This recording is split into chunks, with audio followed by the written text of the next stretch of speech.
You know, we've all met that person, right?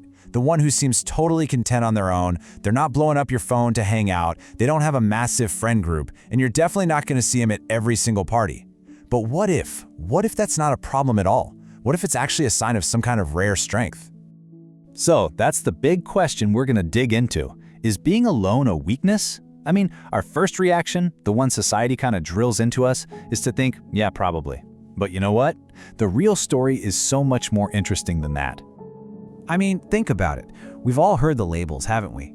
If someone likes their own company, they get slapped with tags like lonely or awkward or even antisocial. But come on, is that really all there is to it? Yeah, that whole idea?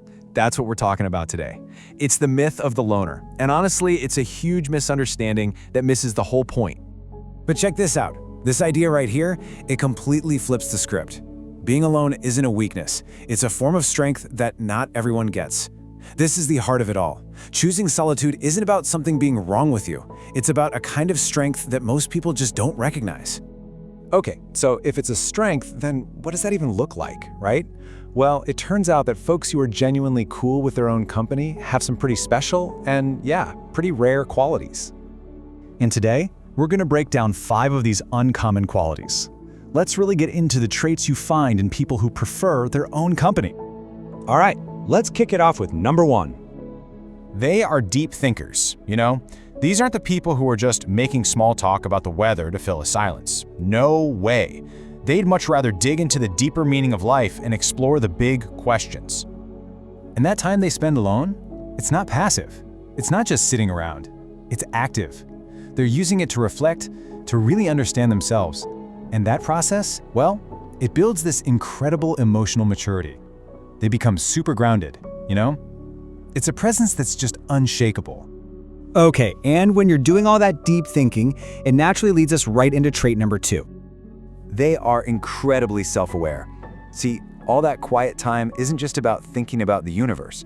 It's about turning that focus inward. It's like they have this high-definition mirror for their own personality.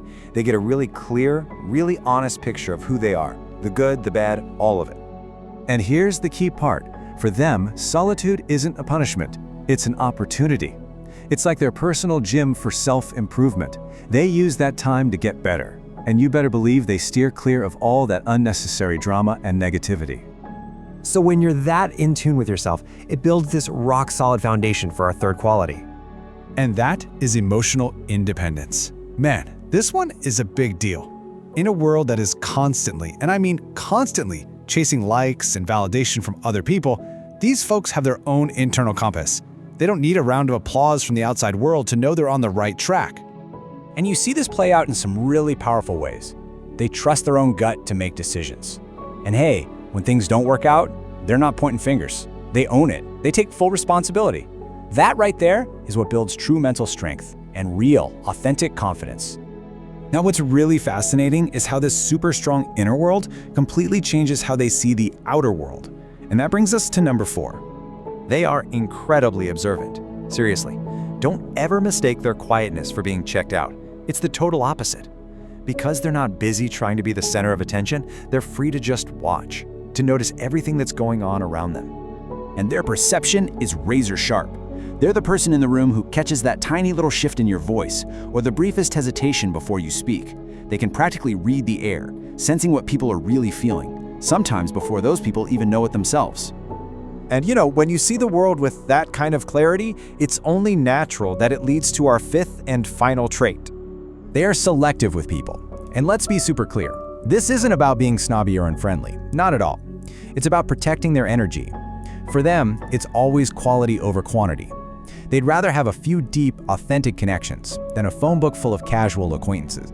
Yep, quality always beats quantity. They're very intentional about where they put their social energy. They're building real, meaningful friendships. They're not just collecting contacts, they're connecting with people who they genuinely click with on a deeper level. So when you look at all 5 of these traits together, it becomes pretty clear, right? We've got to redefine what it means to be alone. It's not about being isolated or lonely. It's about introspection, it's about intention, and yeah, it's about strength. Think about the journey we just took. We started by pushing back against that old, tired loner stereotype. Then we uncovered these 5, honestly, incredible strengths that come from solitude. So now we can see it for what it is. It's not about being lonely. It's about being strong, being self-aware, and living with intention. And I'll just leave you with this final thought to chew on. In this crazy, hyper-connected world where we're on 24/7, maybe one of the biggest power moves, one of the greatest chances we have to actually grow is found in those quiet moments we choose to spend by ourselves. So the question really is, what's the true power that you can find